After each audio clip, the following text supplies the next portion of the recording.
ਮਾਨਯੋਗ ਸਪੀਕਰ ਸਾਹਿਬ, ਇਸ ਸਮੇਂ ਪੰਜਾਬ ਰਾਜ ਵਿੱਚ ਕੁੱਲ 3253 ਸਰਕਾਰੀ ਬੱਸਾਂ ਅਤੇ 3805 ਨਿੱਜੀ ਬੱਸਾਂ ਹਨ, ਜਿਨ੍ਹਾਂ ਵਿੱਚ 212 ਕੰਟਰੈਕਟ ਕੈਰੇਜ ਬੱਸਾਂ ਸ਼ਾਮਲ ਹਨ। ਮਿਤੀ 15/6/2022 ਨੂੰ ਰਾਜ ਦੇ ਵੱਖ-ਵੱਖ ਸ਼ਹਿਰਾਂ ਅਤੇ ਚੰਡੀਗੜ੍ਹ ਤੋਂ ਇੰਦਰਾ ਗਾਂਧੀ ਅੰਤਰਰਾਸ਼ਟਰੀ ਹਵਾਈ ਅੱਡੇ ਲਈ ਬੱਸ ਸਰਵਿਸ ਸ਼ੁਰੂ ਕਰ ਦਿੱਤੀ ਗਈ ਹੈ। ਪੰਜਾਬ ਰੋਡਵੇਜ਼ ਪਨਬੱਸ PRTC ਵੱਲੋਂ 19 ਸੁਪਰ ਇੰਟੀਗਰਲ ਕੋਚ ਬੱਸਾਂ ਰੋਜ਼ਾਨਾ ਰਾਜ ਦੇ ਵੱਖ-ਵੱਖ ਸ਼ਹਿਰਾਂ ਅਤੇ ਚੰਡੀਗੜ੍ਹ ਤੋਂ ਦਿੱਲੀ ਏਅਰਪੋਰਟ ਲਈ ਚਲਾਈਆਂ ਜਾਂਦੀਆਂ ਹਨ, ਜਿਨ੍ਹਾਂ ਦਾ ਵੇਰਵਾ ਅਨੁਲੱਗ ਏ ਤੇ 29 ਹੈ ਜੀ। ਦਿੱਲੀ ਦੇ ਏਅਰਪੋਰਟ ਤੱਕ ਪਹੁੰਚਣ ਦਾ ਚੰਡੀਗੜ੍ਹ ਅਤੇ ਪੰਜਾਬ ਦੇ ਵੱਖ-ਵੱਖ ਸ਼ਹਿਰਾਂ ਤੋਂ ਪ੍ਰਤੀ ਸਵਾਰੀ ਹੇਠ ਦਰਸਾਏ ਅਨੁਸਾਰ ਕਿਰਾਇਆ ਵਸੂਲਿਆ ਜਾਂਦਾ ਹੈ। ਪਠਾਨਕੋਟ ਤੋਂ 1520 ਰੁਪਏ, ਅੰਮ੍ਰਿਤਸਰ ਤੋਂ 1380 ਰੁਪਏ, ਜਲੰਧਰ ਤੋਂ ਮੰਤਰੀ ਜੀ ਰਿਟਰਨ ਆ ਗਿਆ। ਠੀਕ ਹੈ, ਇਹ ਸਪਲੀਮੈਂਟਰੀ ਹੈ ਤਾਂ ਦੱਸੋ ਜੀ। हाँ जी, बाजवा साहब, मेरी सप्लीमेंट्री सर ये है कि बहुत पुराने वक्त तो प्राइवेट बसां ते गवर्नमेंट दियां बसेस सीधियां दिल्ली दे एयरपोर्ट नूं जांदियां सी। पंजाब दियां सवारियां भी बाहर तो साडे जिहड़े वीर भरा भैणां आंदियां सी, वो भी आंदे सन। ये ऑल ऑफ अ सडन सितंबर 2018 दे विच दिल्ली दी सरकार ने इकोदम पंजाब दी रोडवेज दियां बसेस जिहदे विच ਪੈਪਸੂ ਦੀਆਂ ਬੱਸਿਸ ਨੇ 5 PRTC ਦੀ ਪਾਬੰਦੀ ਲਗਾ ਦਿੱਤੀ ਤੇ ਤਰਕੇ ਦਿੱਤਾ ਕਿ ਕਾਨੂੰਨ ਜਿਹੜਾ ਇਹ ਅਲਾਉ ਨਹੀਂ ਕਰਦਾ ਬਾਹਰੋਂ ਕੋਈ ਵੀ ਇੰਟਰਸਟੇਟ ਬੱਸਿਸ ਆਉਂਦੀਆਂ ਉਹ ਸਿੱਧੇ ਤੌਰ ਜਿਹੜਾ ਉੱਥੇ ਇੰਟਰਸਟੇਟ ਬੱਸ ਟਰਮੀਨਲ ਹੈ ਉੱਥੋਂ ਤੱਕ ਹੀ ਜਾ ਸਕਦੀ। ਚਲੋ ਕੰਮ ਚੱਲਦਾ ਰਿਹਾ ਜੀ, ਬਟ ਹੁਣ ਚੰਦ ਦਿਨ ਪਹਿਲੇ ਤਕਰੀਬਨ 10-15 ਦਿਨ ਪਹਿਲੇ ਜਲੰਧਰ 'ਚ ਦਿੱਲੀ ਦੀ ਸਰਕਾਰ ਫੇਰ ਆਈ। ਆਲ ਆਫ ਅ ਸਡਨ ਉਹਨਾਂ ਨੇ ਇਜਾਜ਼ਤ ਦੇ ਦਿੱਤੀ। ਮੈਂ ऑनरेबल ट्रांसपोर्ट मंत्री साहब को पूछना कि केड़ा कायदा और कानून का फर्क पिया या कानून तब्दील होया कि असी तकरीबन 5 साल अपनिया स्टेट दियां बसेस नूं वांझिया रखिया, अपने सवारियां नूं वांझिया रखिया। What was the reason? किस कानून के अधीन पहले बंद कीतियां गईयां ते हुण किस कानून के अधीन फिर लागू कीतियां गईयां? नंबर 1। नंबर 2, इहदे विच सालाना घाटा सानू किन्ना पिया ते प्राइवेट बसेस नूं किन्ना फायदा होया ते सवारियां जेड़ियां बाहरों अंदरों आंदियां उन्हां नूं किन्ना चेयर नूं एड्रेस करो जी। ਵਧਾਈ ਤਾਂ ਦੇ ਦਿਓ ਚਲਾਉਣ ਦੀ। मैं कहना जी तो बहुत बहुत मुबारक जी, बहुत बहुत तुहानू मुबारक जी मंत्री जी। बहुत एक ਮਾਨਯੋਗ ਸਪੀਕਰ ਸਾਹਿਬ, ਮਾਨਯੋਗ ਸੁਪਰੀਮ ਕੋਰਟ ਵੱਲੋਂ ਹਦਾਇਤ ਸੀ ਕਿ ਬੱਸਾਂ ਇੰਟਰਸਟੇਟ ਬੱਸ ਟਰਮੀਨਲ ਤੇ ਹੀ ਰੁਕਣਗੀਆਂ। GMR ਇਨਫਰਾ ਨਾਂ ਦੀ ਕੰਪਨੀ ਨੇ ਏਅਰਪੋਰਟ ਬਣਾਇਆ। ਉਹਨਾਂ ਦੇ ਨਾਲ ਸਲਾਹ ਮਸ਼ਵਰਾ ਕਰਕੇ ਸਾਡੀ ਦਿੱਲੀ ਦੇ ਮਾਨਯੋਗ ਮੁੱਖ ਮੰਤਰੀ ਸ਼੍ਰੀ ਅਰਵਿੰਦ ਕੇਜਰੀਵਾਲ ਜੀ ਦੀ ਸਰਕਾਰ ਅਤੇ ਪੰਜਾਬ ਦੇ ਮੁੱਖ ਮੰਤਰੀ ਸਰਦਾਰ ਭਗਵੰਤ ਸਿੰਘ ਜੀ ਮਾਨ ਜੀ ਦੀ ਸਰਕਾਰ ਨੇ ਮਨਜ਼ੂਰੀ ਲਈ ਹੈ। ਤੇ ਜਿਹੜੀ ਗੱਲ ਮਾਨਯੋਗ LOP ਸਾਹਿਬ ਨੇ ਕੀਤੀ, ਇਹਨਾਂ ਦੀ ਏਅਰਪੋਰਟ ਨੂੰ ਸਰਕਾਰੀ ਬੱਸਾਂ ਚਲਾਉਣ ਦੀ ਨੀਅਤ ਨਹੀਂ ਸੀ ਕਿ ਇੱਕ ਪਰਿਵਾਰ ਨੂੰ ਫਾਇਦਾ ਦੇਣਾ। ਇਹਨਾਂ ਦੀ ਨੀਅਤ ਤੇ ਨੀਤੀ ਦੇ ਵਿੱਚ ਫਰਕ ਸੀ। ਮਾਨਯੋਗ ਮੁੱਖ ਮੰਤਰੀ ਸਰਦਾਰ ਭਗਵੰਤ ਸਿੰਘ ਮਾਨ ਜੀ ਦੀ ਯੋਗ ਅਗਵਾਈ ਦੇ ਵਿੱਚ ਸਰਕਾਰ ਨੇਕ ਨੀਤੀ ਨਾਲ ਕੰਮ ਕਰ ਰਹੀ ਹੈ ਤੇ ਜਦੋਂ ਨੇਕ ਨੀਤੀ ਨਾਲ ਕੰਮ ਕਰੀਏ ਅਕਾਲ ਪੁਰਖ ਵਾਹਿਗੁਰੂ ਪਰਮਾਤਮਾ ਨਾਲ ਖੜ ਜਾਂਦਾ। ਧੰਨਵਾਦ ਜੀ। ਬਾਜਵਾ ਜੀ ਦਾ ਕੁਐਸਚਨ ਹੈ ਜੀ। ਬਾਜਵਾ ਜੀ ਦਾ ਕੁਐਸਚਨ। ਅਕਾਲ ਪੁਰਖ ਤੇ ਬਹੁਤ ਇਹਨਾਂ ਦਾ ਵਿਸ਼ਵਾਸ ਹੈ, ਸਾਡਾ ਵੀ ਹੈ। ਸਾਡਾ ਰਿਜ਼ਲਟ 5 ਸਾਲਾਂ ਬਾਅਦ ਆਇਆ, ਇਹਨਾਂ ਦਾ 3 ਮਹੀਨਿਆਂ ਬਾਅਦ ਹੀ ਆ ਗਿਆ। ਚਲ ਹੁਣ ਆਪਾਂ ਅਗਲੀ ਗੱਲ ਕਰੀਏ। ਚੰਗੀ ਨੇਕ ਨੀਤੀ, ਚੰਗੀ ਨੇਕ ਨੀਤੀ। ਚੇਅਰ ਨੂੰ ਐਡਰੈਸ ਕਰੋ ਜੀ, ਚੇਅਰ ਨੂੰ। ਚੰਗੀ ਨੇਕ ਨੀਤੀ ਦੀ ਗੱਲ ਕਰੀਏ। ਤੁਸੀਂ ਇਹ ਮੈਨੂੰ ਦੱਸੋ। ਚੇਅਰ ਨੂੰ ਐਡਰੈਸ ਕਰੋ। ਇੱਕ ਮਿੰਟ, ਹੁਣ ਆਪਾਂ ਉੱਥੇ ਗੱਲ। ਚੇਅਰ ਨੂੰ ਐਡਰੈਸ ਕਰੋ। ਚੇਅਰ 2 ਮਿੰਟ ਗੱਲ ਕਰ। 2 ਮਿੰਟ ਨਾ, ਇਹ ਨਹੀਂ, ਦਿਸ ਇਜ਼ ਨੋ ਬੈਠੋ। ਮੈਨੂੰ ਨਾ ਤੁਸੀਂ ਫਿਰ ਵੇਖੋ ਜਿਹੋ ਜਿਹਾ ਤੁਸੀਂ ਜਵਾਬ ਦਿੰਦੇ ਹੋ ਉਹਦਾ ਸੁਣਨ ਦੀ ਆਦਤ ਵੀ ਪਾਓ। ਉਹ ਜੀ ਸੁਣਨ ਦੀ ਆਦਤ ਵੀ ਆਪਣਾ ਬਾਜਵਾ ਜੀ ਮੈਨੂੰ ਦੇਖੋ ਪੰਜਾਬ ਦੇ ਲੋਕ ਇਹਦਾ ਜਵਾਬ ਲੈਣਾ ਦਿੰਨਾ। ਬਾਜਵਾ ਜੀ ਮਾਜਰਾ ਜੀ ਬੈਠੋ ਜੀ, ਬੈਠੋ ਸਾਰੇ 2 ਮਿੰਟ।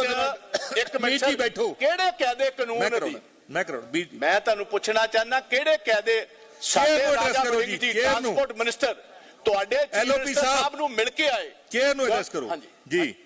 ਸਾਡੇ ਜਿਹੜੇ transport minister, farmer transport minister ਰਾਜਾ ਜੀ ਵੜਿੰਗ ਸਾਹਿਬ ਮਿਲ ਕੇ ਆਏ ਕੇਜਰੀਵਾਲ ਸਾਹਿਬ ਨੂੰ। ਸਾਡੀ ਗਵਰਨਮੈਂਟ ਨੇ ਵਾਰੀ-ਵਾਰੀ ਲਿਖਿਆ ਵੀ ਵਰ ਡਿਨਾਈਡ ਦਿਸ ਐਂਡ ਕਾਇਦੇ ਕਾਨੂੰਨ ਤੋਂ ਬਾਵਜੂਦ ਵੀ ਡਿਨਾਈ ਕਰਨ ਤੋਂ ਬਾਅਦ ਹੁਣ ਤੁਸੀਂ ਆਲ ਆਫ ਅ ਸਡਨ ਕੋਈ ਇਹੀ ਗੱਲ ਕਹਿਤੀ ਹੈ ਕੁਐਸਚਨ ਪੁੱਛੋ। ਹਾਂਜੀ ਕੁਐਸਚਨ ਪੁੱਛੋ। ਇਹੀ ਕੁਐਸਚਨ ਹੈ ਕਿ ਤੁਸੀਂ 5 ਕਰੋੜ ਰੁਪਈਆ ਸਾਲ ਦਾ ਘਾਟਾ 50 ਸਾਲਾਂ 'ਚ 25 ਕਰੋੜ ਰੁਪਈਆ ਪੰਜਾਬ ਨੂੰ ਘਾਟਾ ਪਿਆ। 75 ਤੋਂ 80 ਕਰੋੜ ਰੁਪਈਆ ਪੰਜਾਬੀਆਂ ਨੇ ਆਪਣੀ ਜੇਬ ਚੋਂ ਕਰਾਇਆ, ਐਕਸਟਰਾ ਖਰਚਿਆ। ਇਹ ਦੱਸੋ ਨੀਤੀ ਕਿਸ ਤਰ੍ਹਾਂ ਬਦਲੀ ਤੇ ਕਿੱਦਣ ਬਦਲੀ? ਇੱਕ ਮਿੰਟ ਜੀ ਸਾਨੂੰ ਇਹ ਦੱਸੋ ਕਿੱਦਣ ਤੁਸੀਂ ਇੰਟਰਨੈਸ਼ਨਲ ਜਿਹੜੇ 에ਅਰਪੋਰਟ ਵਾਲੀ ਰਨ ਕਰਨ ਵਾਲਾ ਤੁਸੀਂ ਕਿੱਦਣ ਉਹਨਾਂ ਕੋਲ ਇਜਾਜ਼ਤ ਲਈ? ਮੈਨੂੰ ਉਹ ਵਿਖਾਓ ਆਪਣਾ ਆਰਡਰ, ਮੈਨੂੰ ਆਰਡਰ ਇੱਥੇ ਪੇਸ਼ ਕੀਤਾ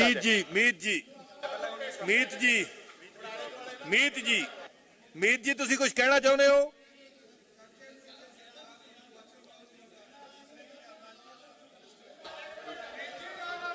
ਮੈਂ ਸਰ ਇਹਦਾ ਜਵਾਬ ਨਹੀਂ ਦੇਣਾ। ਟਰਾਂਸਪੋਰਟ ਵਾਲਾ ਮੈਂ ਜਵਾਬ ਨਹੀਂ ਦਿੰਦਾ ਸਰ। ਠੀਕ ਹੈ, ਮੰਤਰੀ ਜੀ ਜਵਾਬ ਦੇਣਗੇ। ਸਰ ਮੰਤਰੀ ਜੀ ਜਵਾਬ ਦੇਣਗੇ। ਲਾਲਜੀਤ ਜੀ ਭੁੱਲਰ ਸਾਹਿਬ ਜਵਾਬ ਦੇਣਗੇ। ਵੇਖੋ ਭੁੱਲਰ ਸਾਹਿਬ ਜਵਾਬ ਮਾਨਯੋਗ ਸਪੀਕਰ ਸਾਹਿਬ, ਇਹਨਾਂ ਨੇ ਮਗਰਲੇ 2 ਮਹੀਨਿਆਂ 'ਚ ਟਰਾਈ ਕੀਤਾ। ਅਸੀਂ ਵੀ ਪੂਰੇ ਲਗਾਤਾਰ 3 ਮਹੀਨੇ ਲੱਗੇ ਰਹੇ ਤੇ 3 ਮਹੀਨਿਆਂ ਬਾਅਦ ਜਾ ਕੇ ਸਾਡੀ ਬੱਸ ਚੱਲੀ ਆ। ਇਹ ਕਹਿਣ ਨੂੰ ਜੋ ਮਰਜ਼ੀ ਕਹੀ ਜਾਣ, ਇਹਨਾਂ ਐਂਡ ਤੇ ਆ ਕੇ ਟਰਾਈ ਕੀਤੀ। ਉਹ ਇਹਨਾਂ ਦਾ ਜਿਹੜਾ ਹੀ ਸਿਆਸਤ ਦਾ ਸਟੰਟ ਸੀ। ਜਿਵੇਂ ਧਾਰੀਵਾਲ ਸਾਹਿਬ ਨੇ ਕੱਲ ਭਾਵੇਂ ਮਜ਼ਾਕੀਆ ਲਹਿਜੇ 'ਚ ਕਿਹਾ ਕਿ ਜਿਹੜੀਆਂ ਬਾਦਲਾਂ ਦੀਆਂ ਬੱਸਾਂ ਫੜੀਆਂ ਉਹ ਕਿੱਥੇ ਆ? ਉਹ ਬੱਸਾਂ ਕਿੱਥੇ ਨੇ ਜਿਹੜੀਆਂ ਫੜੀਆਂ? ਕਿੱਥੇ ਨੇ ਉਹ ਬੱਸਾਂ? ਇਹ ਜੇ ਗੱਲ ਕਰਦੇ 2018 ਦੀ, ਇਹਨਾਂ ਮਗਰਲੇ ਇਹ ਕਹਿੰਦੇ ਰਾਜਾ ਜੀ ਨੇ ਕੋਸ਼ਿਸ਼ ਕੀਤੀ। ਪਹਿਲੇ 5 ਸਾਲ ਕਿਉਂ ਨਾ ਇਹਨਾਂ ਕੋਸ਼ਿਸ਼ ਕੀਤੀ? ਕਿਉਂ ਨਾ ਕੋਸ਼ਿਸ਼ ਕੀਤੀ?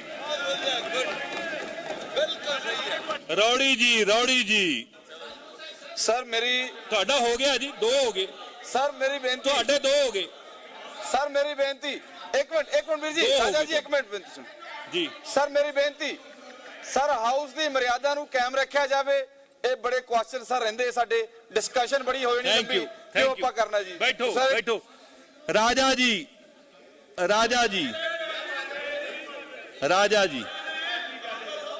ਸਪਲੀਮੈਂਟਰੀ ਹੈ ਤੁਹਾਡੀ? ਰਾਜਾ ਜੀ ਕੋਈ ਸਰ ਮੈਂ ਸਪਲੀਮੈਂਟਰੀ ਲੈਣੀ ਹੈ? ਹਾਂਜੀ ਲੈਣੀ ਹੈ ਲਓ ਫਿਰ ਬੋਲੋ। ਬੋਲਣ ਹੀ ਨਹੀਂ ਦੇ ਰਹੇ ਨਾ। ਬੋਲੋ ਜੀ। ਨਹੀਂ ਬੈਠੋ ਜੀ, ਬੈਠੋ। ਸਪੀਕਰ ਸਾਹਿਬ ਮੈਂ ਤੁਹਾਡੀ ਮਾਰਫਤ ਮੰਤਰੀ ਸਾਹਿਬ ਨੂੰ ਪੁੱਛਣਾ ਚਾਹਣਾ ਹੈ, ਜੋ ਬਾਜਵਾ ਸਾਹਿਬ ਨੇ ਪੁੱਛਿਆ। ਇਹਨਾਂ ਨੇ ਇਹ ਗੱਲ ਕਹੀ ਕਿ ਸਨਮਾਨਯੋਗ ਸੁਪਰੀਮ ਕੋਰਟ ਨੇ ਬੱਸਾਂ ਬੰਦ ਕੀਤੀਆਂ ਸਨ। ਕੀ ਇਹ ਹਾਊਸ ਦੇ ਵਿੱਚ ਕੋਈ ਐਸੀ ਜਿਹੜੀ ਸੁਪਰੀਮ ਕੋਰਟ ਨੇ ਬੰਦ ਕੀਤੀ ਜਾਂ ਹੁਣ ਉਹਨੂੰ ਖੋਲ ਦਿੱਤਾ ਗਿਆ? ਕਿਉਂਕਿ ਸੁਪਰੀਮ ਕੋਰਟ ਨੇ ਜੇ ਬੰਦ ਕੀਤਾ, ਹਦਾਇਤ ਉਹਨਾਂ ਤੋਂ ਲਈ ਹੋਣੀ ਹੈ ਖੋਲਣ ਵਾਸਤੇ, ਕੋਈ ਦਿਸ਼ਾ ਨਿਰਦੇਸ਼ ਲਿਆਉਣਾ। ਇੱਕ ਤਾਂ ਉਹ ਚਿੱਠੀ ਇਹ ਹਾਊਸ ਤੇ ਟੇਬਲ ਕਰਨਗੇ। ਦੂਜੀ ਗੱਲ 13 ਵਾਰ ਔਨ ਰਿਕਾਰਡ ਹੈ ਸਪੀਕਰ ਸਾਹਿਬ, ਇਹ 10 ਦਿਨ ਉਹ ਫਾਈਲ ਲੈ ਆਉਣ। ਵੱਖ-ਵੱਖ ਮੰਤਰੀਆਂ ਨੇ 13 ਦਫਾ 13 ਚਿੱਠੀਆਂ ਲਿਖੀਆਂ, ਚਾਹੇ ਉਹ ਮੇਰੇ ਤੋਂ ਪਹਿਲਾਂ ਰਹੇ ਮੰਤਰੀ ਸਨ, ਚਾਹੇ ਬਾਅਦ ਦੇ ਵਿੱਚ। ਮੈਂ 에ਅਰਪੋਰਟ ਅਥਾਰਟੀ ਨੂੰ ਚਿੱਠੀ ਲਿਖੀ, ਜੋਤੀ ਰਾਜੇ ਸਿੰਧੀਆ ਜੀ ਨੂੰ, ਉਹਦਾ ਜਵਾਬ ਆਇਆ, ਔਨ ਰਿਕਾਰਡ ਹੈ, ਔਨ ਫਾਈਲ ਹੈ ਕਿ ਦਿੱਲੀ ਸਟੇਟ ਨਾਲ ਗੱਲ ਕਰੋ। ਦਿੱਲੀ ਸਟੇਟ ਜਦ ਚਾਵੇ ਉਹ ਬੱਸਾਂ ਚਲਾ ਸਕਦੀ ਹੈ। ਬੱਸਾਂ ਹੁਣ ਆਪਦੀ ਮਨਮਰਜ਼ੀ ਨਾਲ ਜਿਹੜੀਆਂ ਚਲਾਈਆਂ ਗਈਆਂ, ਇਹਦੇ ਚ ਘਾਟੇ ਦੀ ਗੱਲ ਤੁਸੀਂ ਘੱਟ ਦੱਸਦਾ। ਇੱਕ ਮਿੰਟ ਸਪੀਕਰ ਸਾਹਿਬ, ਸਵਾਲ ਤਾਂ ਪੁੱਛ ਲਓ। ਮੈਂ ਤੁਹਾਡੇ ਰਾਹੀਂ ਮੈਂ ਪੁੱਛਣਾ ਚਾਹੁੰਦਾ ਕਿ ਸੁਪਰੀਮ ਕੋਰਟ ਦੀ ਕੋਈ ਚਿੱਠੀ, ਕੋਈ ਦਿੱਲੀ 에ਅਰਪੋਰਟ ਅਥਾਰਟੀ ਦੀ ਚਿੱਠੀ ਵੀ ਅਸੀਂ ਤੁਹਾਨੂੰ ਨਹੀਂ ਚਲਾਉਣ ਦੇਾਂਗੇ ਬੱਸ। ਦੂਜੀ ਗੱਲ, ਮੈਨੂੰ ਇਹ ਕਿਹਾ ਗਿਆ ਬੱਸਾਂ 10 ਕਿੱਥੇ ਰੱਖੀਆਂ? ਸਾਹਿਬ ਜੀ, ਕੋਈ ਵੀ ਚੀਜ਼ ਤੁਸੀਂ ਫੜਦੇ ਹੋ, ਚਾਹੇ ਕੋਈ ਕ੍ਰਾਈਮ ਚ ਫੜੀ ਜਾਵੇ, ਕਾਸੇ ਚ ਫੜੀ ਜਾਵੇ, ਉਹਨੂੰ ਅਗਲੇ ਜ਼ਮਾਨਤ ਤੇ ਬੇਲ ਆਊਟ ਕਰਾ ਕੇ ਹਰ ਚੀਜ਼ ਨੂੰ ਬੱਸ ਨੂੰ ਲੈ ਜਾਂਦੇ। ਕੋਈ ਮੈਂ ਆਪਦੇ ਘਰੇ ਥੋੜੀ ਬਾਹਰ ਲਾਂਗੇ ਬੱਸਾਂ। ਮੇਰੀ ਬੇਨਤੀ ਹੈ ਕਿਰਪਾ ਕਰਕੇ ਮੰਤਰੀ ਸਾਹਿਬ ਐਸੀ ਕੋਈ ਚੀਜ਼ ਦਾ ਸਬੂਤ ਦੇਣ। ਠੀਕ ਹੈ ਰਾਜਾ ਜੀ, 5 ਸਾਲ। ਠੀਕ ਹੈ ਰਾਜਾ ਜੀ, ਠੀਕ ਹੈ। ਮੰਤਰੀ ਜੀ ਜਵਾਬ ਦੇ ਰਹੇ ਹੋ ਜੀ, ਬਾਜਵਾ ਜੀ ਜਵਾਬ ਦੇ ਰਹੇ ਹੋ।